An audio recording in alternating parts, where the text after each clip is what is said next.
Lynch, another tough one to take on Saturday night. Yeah, that's one way of summing it up. Yeah, it was pretty tough. It wasn't the result we were wanting.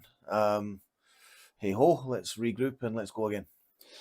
So it was an end-to-end game. I didn't think there was much between the teams. Obviously, we went behind a couple of times, but we clawed it back. We got ourselves in the lead at 4-3. How would you describe what happened for there? in the nicest possible way. You want me to get in trouble? So, no, you're right. It was a great game. It was a great advert for the league. 1-0 Dundee, 1-1, 2-1 Dundee, 2-2, 3-2 Dundee, 3-3. We score to make it 4-3 with, 6.5, 7 minutes to go, something like that. The momentum's definitely in our favour. The pendulum's definitely swinging our way. And then Dundee were given an opportunity that they took full advantage of. The thing is, obviously, they go on the power play, and we know that for experience. You know, these guys like John Dolan and that, they will kill you if they've got that extra man advantage. Yeah.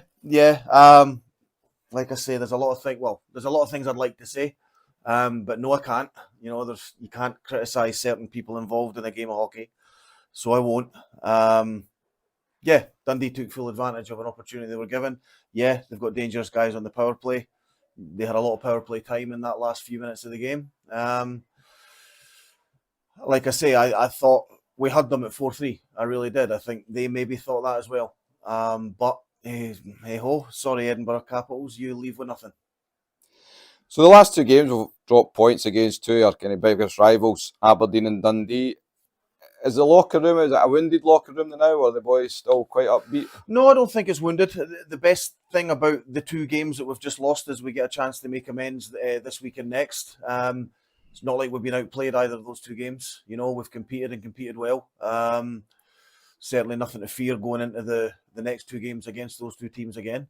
But they carry a little bit more importance now, where we have to win those games. Pretty frustrated. Trying to keep my mouth shut as best as I can. Tomorrow's another day. And you've said it many times before, Lynch, there's no point in looking back too much, but you know, we do need a reaction this weekend. We need to bring our A game up in Aberdeen. Yeah, and I'm sure we'll get one. We know what's at stake. We know what we need to do, and I'm pretty confident that the guys will rally and they will go up there at Aberdeen and get the result that we need.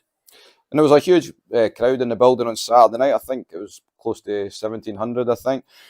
But they've seen a great game of hockey, wasn't it? And although it didn't go in our favour, but it was a great advert for Scottish hockey once again. It was, yep, great advert for the sport. Like I say, it was an excellent game.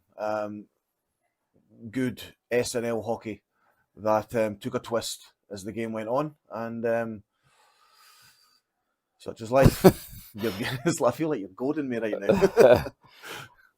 Before the start of the game, it was Singy's number 29 jersey retiral. It was a great tribute for the club for him, wasn't it? Yeah, totally. It was really well organised. You deserve a pat on the back for that. The club deserves a pat on the back for that. Excellent video stuff, you know, some great speeches. Just a really, really well organised evening. Fitting tribute to a guy that's given his heart and soul to the club for such a long time. I was delighted for Martin. It really was an excellent night just about him.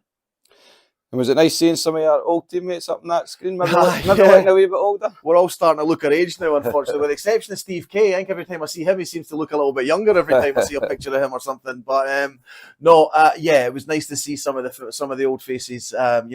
Dropper, Kay, a few others. There were so many, I can't actually remember them all, to be honest. But yeah, it was. I'm sure Martin really appreciated those mentions he got from his ex-teammates and friends too. And just finally, before we go into this weekend, do you have any more news on the Ben injury situation and the guys that have been missing recently? Well, we'll have Dags back in this weekend, which gives us a little bit more strength and depth. Archie, we're kind of going to see how we are with him towards the end of the week.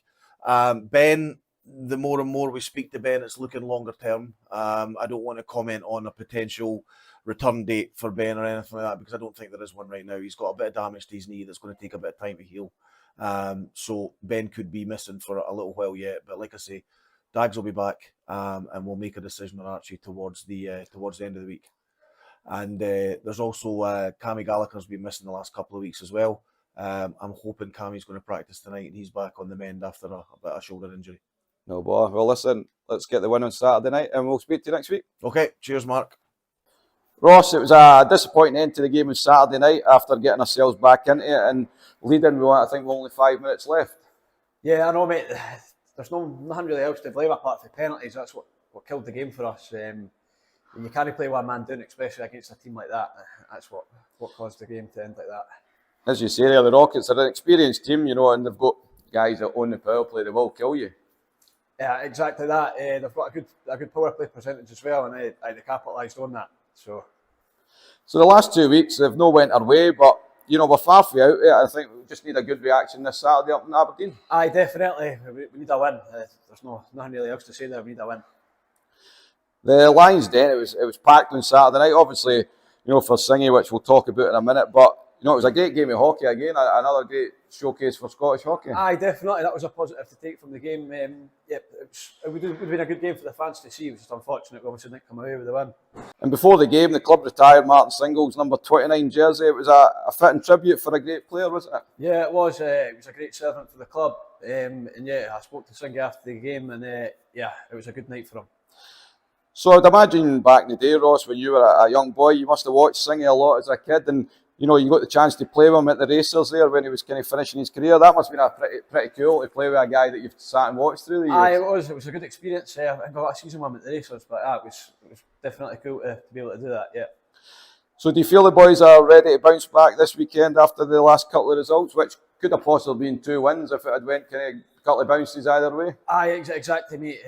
We'll train hard this week and we'll re-go again on Saturday and hopefully get the win. So obviously Thursday night it's Halloween. Are you dressing up for Halloween at all?